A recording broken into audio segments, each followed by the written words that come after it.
এটা আমার মা, আর এটা আমার হাজবেন্ড। এই যে আসছে, এটা আমার মেজো বৌদি।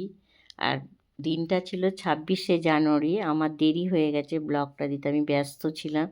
গিয়েছিলাম বাপের বাড়িতেই, আমাদের স্যারের আর কি বিয়ে। স্যার আর কি সব ছোটোবেলা থেকে সবাইকেই পড়েছি, বড়দা, মেজদা, শেষদা, আমরা সবাই পড়েছি। তারপরে হাই স্কুলের উনি টিচার, সায়েন্সের স্টুডেন্ট। ওটা মেজো বৌদি, আর এদিকে আমার মেজদা, সবাই মিলে যাব। আর ওইদিকে আসছে আমার বড় বৌদি আসবে, বড় বৌদি আসবে, ভাইজি আসবে, ভাইপো বউ আসবে, আমার বড়দা আসবে, আমরা সবাই মিলে যাব। আর মা ওখানে দাঁড়িয়ে আছে, মা যাবে না কাকিমার সঙ্গে। কাকিমারা টুকটুকি করে যাবে একটুখানি পাড়ার মধ্যে, স্যারের বাড়ি। তা আমরা সবাই মিলে যাব বিয়ে বাড়ি। ওখানে ঠান্ডাও তো পড়েছে প্রচণ্ড।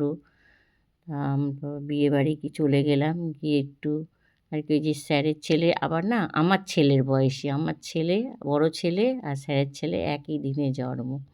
তো আমরা একটু সকলের সঙ্গে দেখা সাক্ষাৎ করলাম, আনন্দ লাগলো, অনেকজন এসছে, খুব ভালোও লাগলো।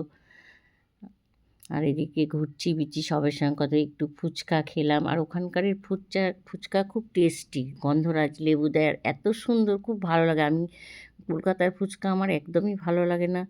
আর দিয়ে এই যে এটা ছিল আমাদের পাড়ারই মেয়ে, ব্রাহ্মণদের মেয়ে, আমাদের আর কি আগে জায়গায় দোকান থাকতো। তো ওর সঙ্গে আমার খুব বান্ধবী ছিল, তো অনেক দিন পর দেখা হলো। ওর বরের সঙ্গেও কথা বললাম, ওর দুটো মেয়ে, এই যে এটার বর, আমি বলছি তোর বর তো পুরো বিশ্বজিতের মতন দেখতে। আর আমার বড় বৌদি, মেজো বৌদি, সব ওর বরের সঙ্গে খুব বৌদি বলে, তাতে খুব কথা আলাপ হলো, আর অনেক দিন পর দেখা হতো। আর এইটা না, এই যে দেখছেন, আমার পুরো নাতনির মতন দেখতে, বড় জায়ের মেয়ের আর কি, মেয়ের মতন। কিন্তু ওকে ফটো তুলছে, ওনা বুঝতে পেরেছে, লজ্জা পেয়ে গেছে। তা আমি একবার বললাম বলবো আমার নাতনির মতো, তো তা ভাইপো বললো না, ও লজ্জা পেয়ে যাবে, তার বললাম না। আর ওই যে ওইটা বললাম বান্ধবী হয় ওর আর কি, নাতি। তা খুব সুন্দর দেখতে, ওকেও একটু আদর করলাম।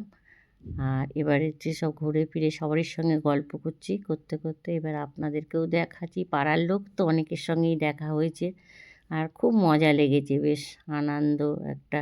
আর এই যে এটা আমার নাতি, ও যে বিয়ে বাড়ি গেছে কিছুই খায়নি, ওখানে ফোন দেখতে গেছে, সব সময় ফোনে ব্যস্ত। ওর কাছে তো আমি অনেক কিছু শিখছি ফোনের।